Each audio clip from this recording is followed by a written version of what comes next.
The Sounders have a pair of veterans, Will Bruin and Clint Dempsey, with 138 career regular season goals between them, being pressed for playing time with the arrival of Raul Ruidíaz. The team is fine-tuning a new 4-4-2 formation it hopes will allow them to diversify and make better use of Bruin and Dempsey going. Ever since the final, merciful whistle blew on last season's MLS Cup loss at Toronto, the Sounders have toyed with using two forwards up top for a less predictable look. Thus far, other than a lot of talk, preseason experimentation and the occasional late-game quest for goals, the committed switch to a 4-4-2 formation has been more theoretical than real. But after another week with new striker Raul Ruidíaz in the training fold, a surging Sounders team is inching ever closer to deploying the new formation at the start of a match.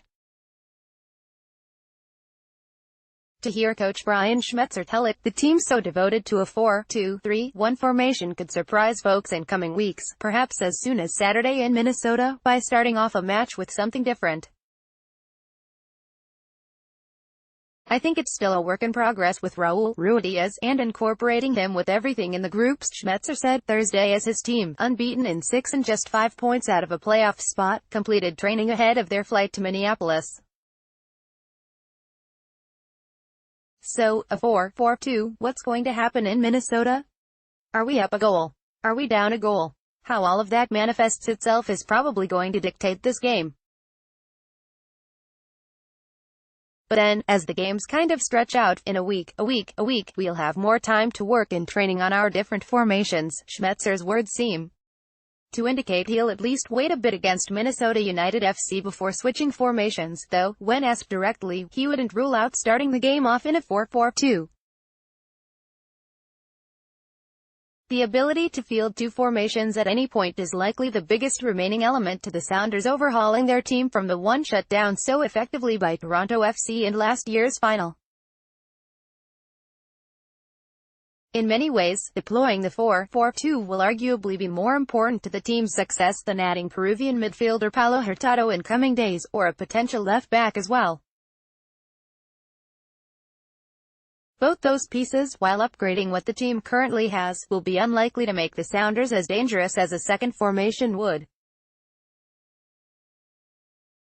For one thing, as good as Hurtado is, the Sounders already have a plethora of talented midfielders who can get the ball to the guys paid to put it in the net. And while left-back Nohu makes his share of young mistakes and lacks the attacking skills of Joe Evan Jones, he's picked up his game considerably. The problem for the Sounders ever since Toronto figured out how to stall their 4-2-3-1 alignment has been scoring goals. The team rolled out the 4-4-2 diamond formation in training camp, hoping that Jordan Morris alongside either Will Bruin or Clint Dempsey up high would give opponents a two-pronged, goal-dangerous threat to be reckoned with. Morris being sidelined by a knee injury ended most thoughts of that. But now, with Ruidíaz effectively replacing Morris, the idea is not only relevant again but the only logical course. Dempsey and Bruin have 138 regular season goals between them in Major League Soccer.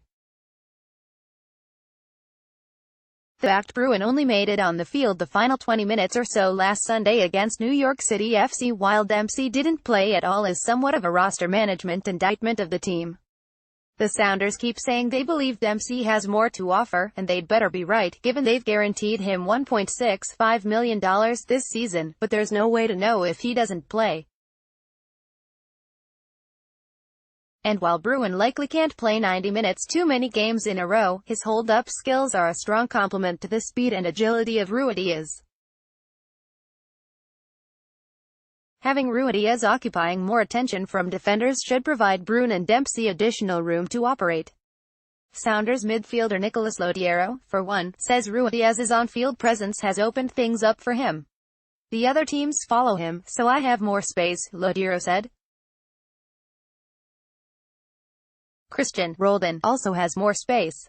And the team, I think, has played better every game. At this point, getting as many proven goal scorers on the field as possible appears an obvious priority for a team that has scored an MLS low 22 times. Aligning them with Ruidíaz also puts Bruin and Dempsey in a position to best maximize their maturing skill sets. Not to mention, the ability to flip between a 4-4-2 and a 4-2-3-1 on any given afternoon allows the Sounders to keep teams guessing. Whether it's Minnesota in early August or Toronto in an MLS Cup final, having two formations means opponents can't commit to entirely one direction when devising a game plan to stop them. The overall team goal is to obviously get everybody as involved as possible, Schmetzer said, adding he needs to put the best team out there that can give us the best chance of getting 3 points.